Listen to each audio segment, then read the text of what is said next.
There is a specific, deeply unsettling vulnerability that comes with driving alone at night.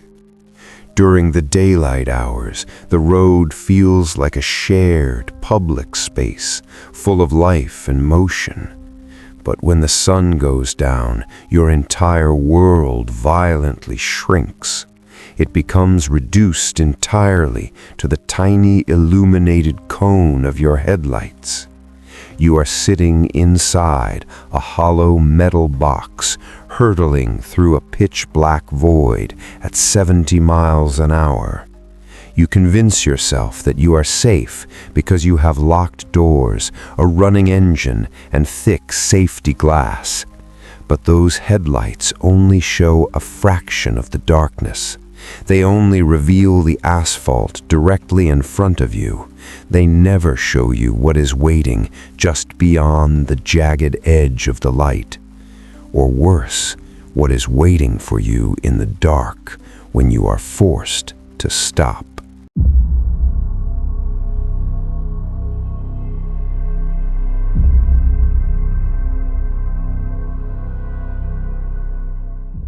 I found this first terrifying account on an obscure, almost forgotten trucker forum deep in the web.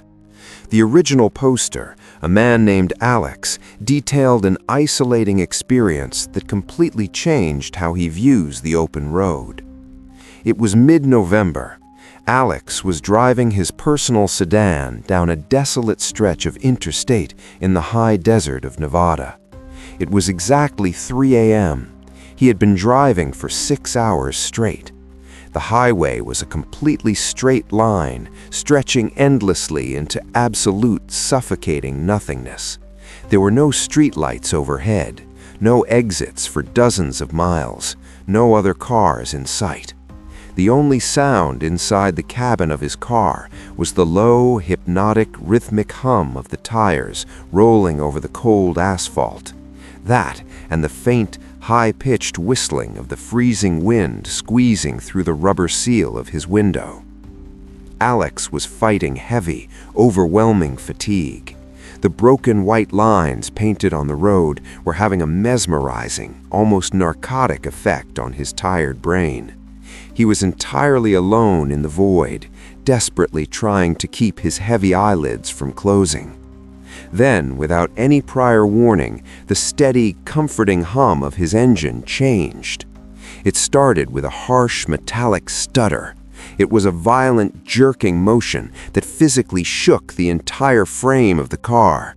The dashboard immediately illuminated like a Christmas tree. Every single warning light flashed a brilliant, angry red, casting a bloody glow over Alex's panicked face. Before he could even process what was happening, there was a deep, mechanical, grinding groan from beneath the hood. And then the engine simply died. The heavy, suffocating silence that instantly filled the cabin was absolutely deafening. The power steering completely failed, making the steering wheel feel as heavy as solid concrete. The headlights flickered, dimmed significantly, and cast a weak yellow glow onto the pavement. Alex wrestled the heavy wheel, fighting the dead weight of the 2-ton vehicle. He listened to the loud, grinding crunch of his tires, leaving the smooth pavement and hitting the loose, dry gravel of the shoulder. The car rolled for a few more agonizing seconds before coming to a complete, dead stop. Then there was nothing, just pure, absolute, ringing silence. Alex sat perfectly still in the driver's seat. His hands were gripping the leather wheel so tightly his knuckles turned white. His breathing was shallow and fast, sounding unnaturally loud and ragged in the quiet cabin. He could hear the high-pitched ping, ping, ping of the overheated engine metal rapidly cooling down in the freezing desert air. He pulled his cell phone from his pocket. The screen cast a pale, ghostly blue glow over his face. No service, 0 bars. He was completely stranded, miles from the nearest town, trapped inside a dead vehicle in the pitch black. He reached over and locked all 4 doors. The heavy mechanical clack of the locks, echoing in the interior, offered only a tiny, pathetic fraction of comfort against the vast emptiness outside. An agonizing hour ticked by. The temperature inside the car plummeted, turning his breath into visible white plumes. Every tiny creak of the settling metal made Alex jump in his seat. The darkness outside the windows was impenetrable. It was like staring into an ocean of black ink. Around 4:15 a.m., Alex decided to try the ignition one more time. He prayed the battery had enough residual juice to at least power the high beams so a passing trucker might see him. He turned the key. The engine gave a hollow, clicking groan, refusing to turn over, but the headlights flared to life. They stabbed 2 bright beams of harsh white light into the darkness. But the lights didn't just illuminate the empty desert brush. Standing exactly where the right headlight beam ended, roughly 50 feet in front of the car, was a figure. Alex stopped breathing entirely. His heart slammed against his ribs with a heavy, painful thud that he could hear in his own ears. It was a man. He was unnaturally tall, incredibly thin, and standing perfectly still at the very edge of the sparse tree line. He wasn't waving his arms for help. He wasn't shielding his eyes from the sudden, blinding glare. He was just standing there, his body angled directly toward Alex's windshield. The silence inside the car felt heavy enough to crush Alex's chest. He stared at the figure, his mind desperately trying to rationalize what he was seeing. There were no other cars broken down, no houses for 50 miles in any direction. Where did he come from? Then the figure moved. He took a slow, exaggerated step forward, out of the shadows and fully into the harsh glare of the headlight beam. Even through the sealed glass, he could clearly hear the unmistakable, gritty sound of heavy boots stepping on dry gravel. Crunch, pause, crunch, pause. The sound was slow, calculated, deliberate. The man was walking toward the hood of the locked car. His pace was agonizingly slow, dragging out the terror. He kept his head tilted down, his face hidden entirely in the shadows, but his body language radiated pure predatory intent. Alex panicked. He slammed the heel of his trembling hand onto the horn, hoping the bearing noise would scare the man away, but the dying battery only produced a weak, pathetic, strangled moan that sounded more like a dying animal than a car horn. The man didn't flinch. He didn't even break his stride. He just kept walking. The crunch of the gravel grew louder, heavier. Crunch, crunch. He was now 10 feet from the front bumper. Just as the man reached out a long, impossibly pale hand toward the hood of the car, the headlights flickered wildly. The battery gave out its final, desperate surge of power, and the bulbs popped with a sharp electrical crack. The car was plunged back into total, absolute darkness. Alex scrambled backward over the center console, frantically throwing himself into the cramped back seat. He curled into a tight ball on the floorboards, covering his ears with his hands, waiting for the horrifying sound of shattered glass. He lay there in the pitch black, shaking violently, listening to nothing but his own frantic, wheezing breathing. He waited for hours, but the crunching footsteps never returned. When a highway patrol officer finally found him shortly after sunrise, they discovered a set of large, heavy boot prints in the gravel. The prints walked right up to the driver's side door, stopped, and then vanished back into the endless, empty desert.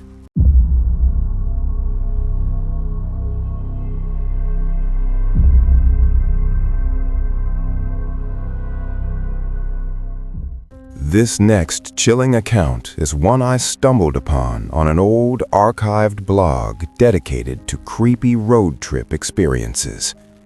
The author of the post, a guy named Brian, wrote about a night that made him question his own safety on the road. It was a miserable, stormy night in early spring. Brian was driving his heavy-duty pickup truck through a winding, treacherous pass in the Appalachian Mountains. It was around 1 a.m. The driving conditions were absolutely terrifying. The road was a narrow, twisting, two-lane highway with 0 streetlights to guide the way. To his immediate left was a sheer, jagged rock wall. To his right was a steep, invisible drop-off into a deep, black valley. The only sound in his world was the heavy, rhythmic drumming of the torrential rain battering against his metal roof, and the loud, rubbery squeal of his wiper blades dragging back and forth across the slick glass. Brian was gripping the steering wheel so hard his forearms ached with tension. He was navigating the tight hairpin turns at a crawling 30 miles per hour, his eyes straining fiercely against the deluge of water. He glanced up into his rearview mirror. Suddenly, out of the pitch-black void behind him, a pair of headlights appeared. They were incredibly bright, and they were moving entirely too fast for the wet, winding mountain road.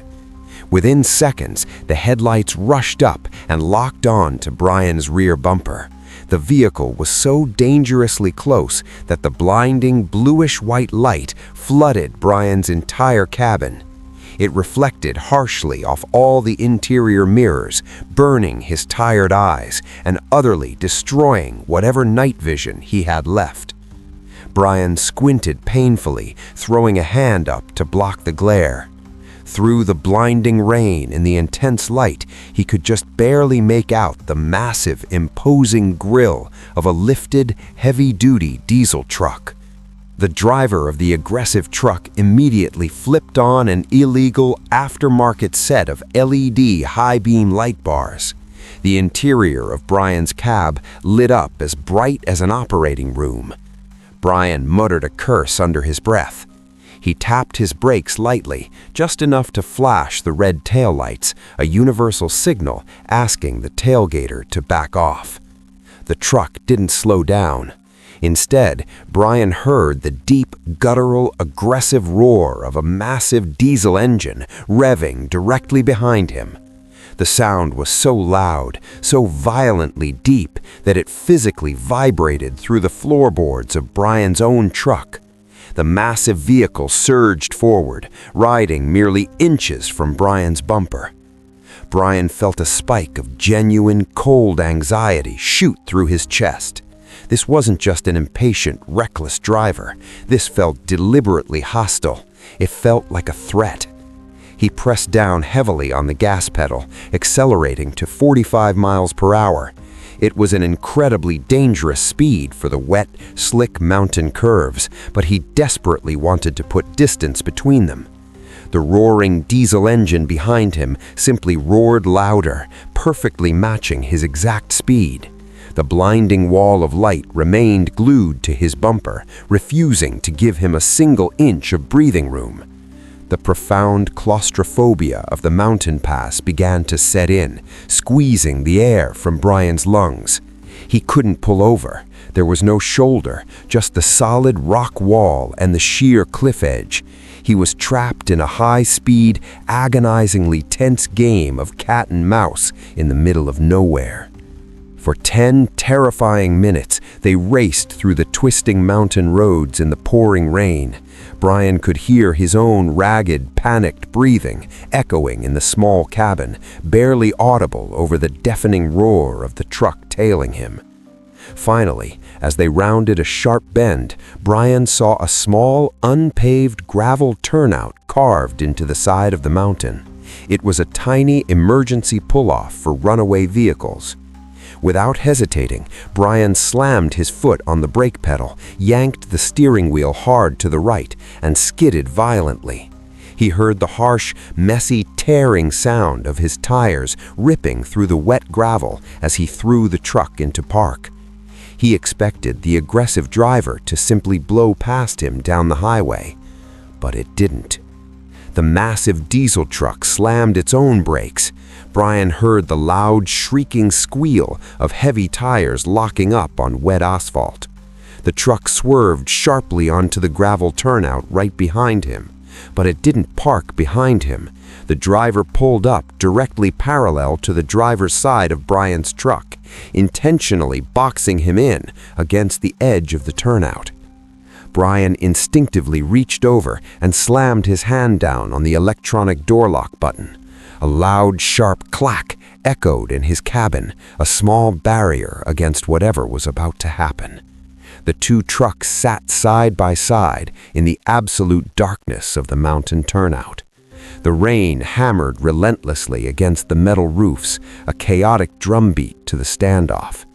The massive engine of the other truck was idling loudly. The deep, vibrating rumble of it physically shook the windows of Brian's cab.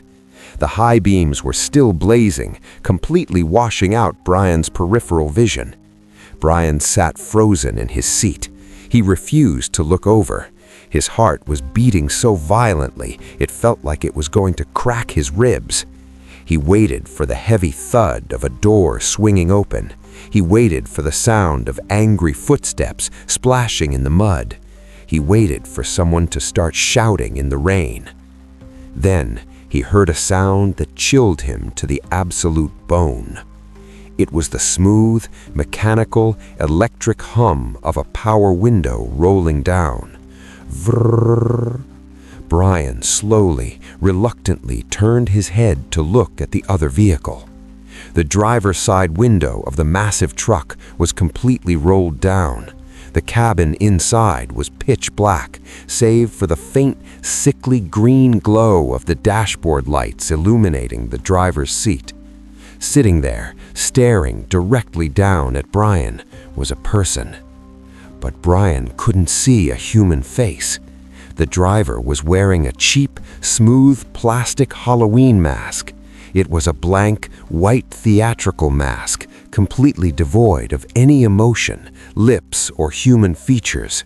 Just two dark, empty eye holes, staring intensely, unblinkingly into Brian's soul. The masked driver didn't speak a single word. They didn't rev the engine again. They didn't reach for a weapon. They just sat there in the freezing, pouring rain, staring at Brian in absolute, agonizing silence. The terrifying standoff lasted for 30 suffocating seconds. Brian couldn't move a muscle. He couldn't even draw a breath. The vibrating hum of the diesel engine and the rhythmic slapping of his windshield wipers felt like a horrific countdown. Then, without any warning, the masked driver slowly raised a hand, pointing a single black-gloved finger directly at Brian's face. The electric hum of the window sounded again as the glass rolled back up, sealing the cabin shut. The engine of the truck roared to life with a deafening, explosive blast. The heavy tires spun violently in the wet gravel, launching rocks against the side of Brian's door with sharp metallic clangs. The truck tore out of the turnout and vanished down the dark mountain highway, its red taillights swallowed by the rain. Brian sat in the turnout for over an hour, too terrified to move his foot to the gas pedal.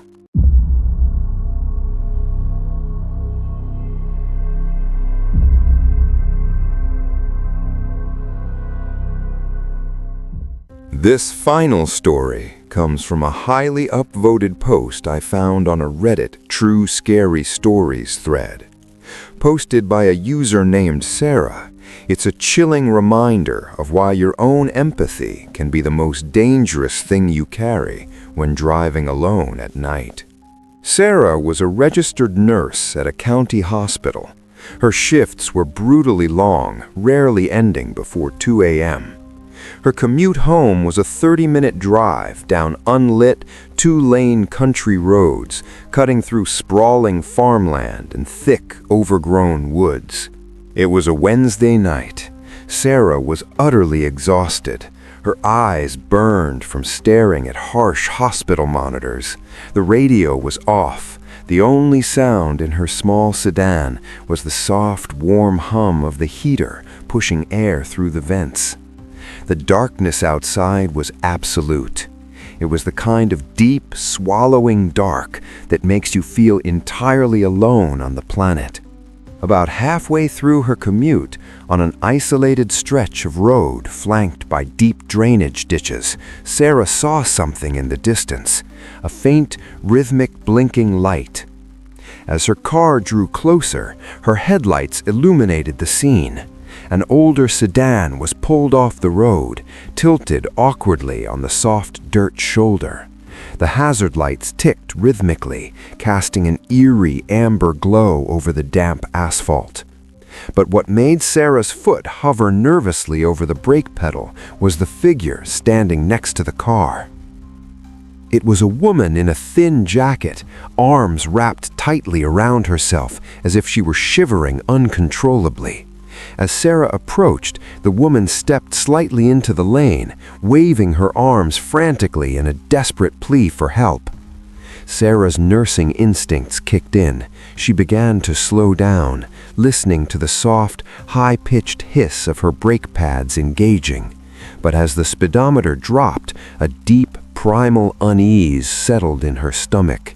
The profound isolation of the road felt overwhelming. She was completely alone, miles from the nearest house, stopping for a total stranger in the dead of night.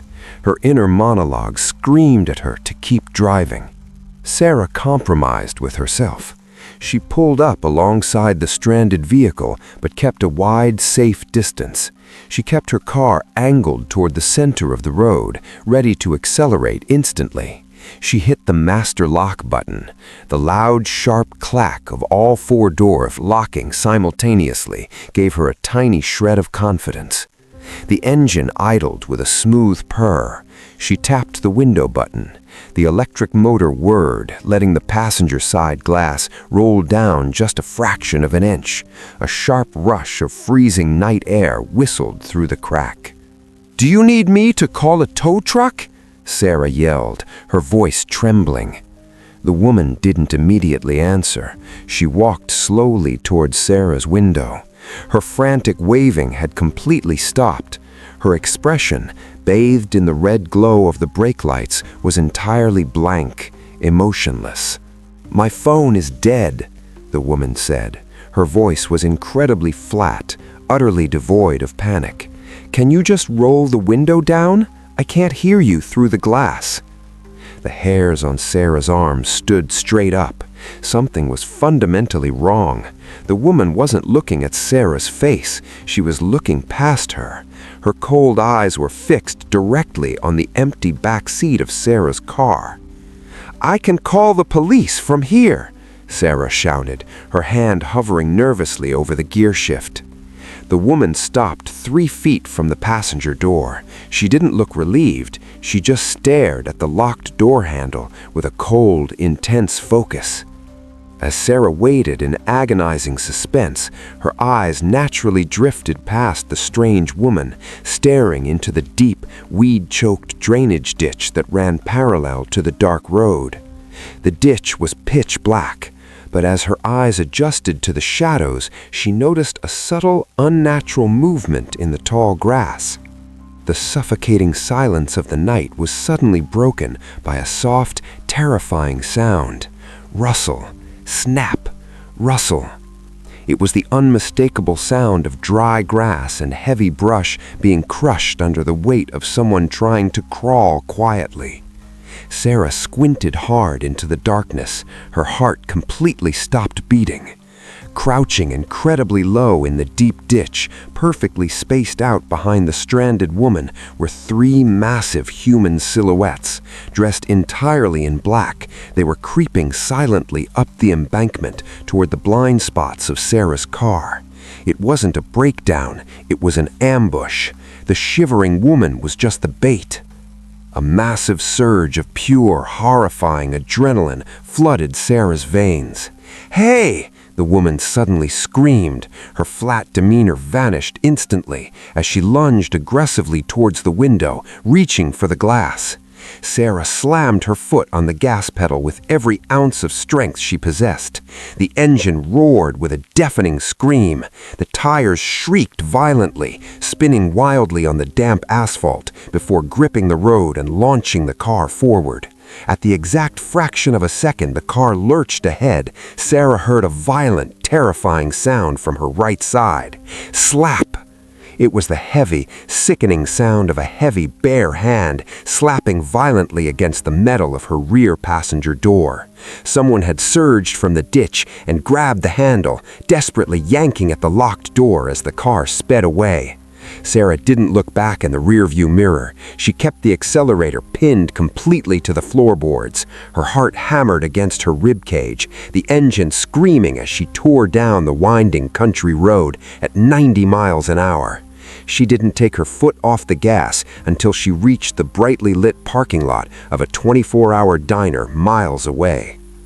Sarah still works the late shift at the hospital, but she never takes the rural country roads anymore. And she knows now that no matter how desperate someone looks in the dark, you never, ever roll down your window.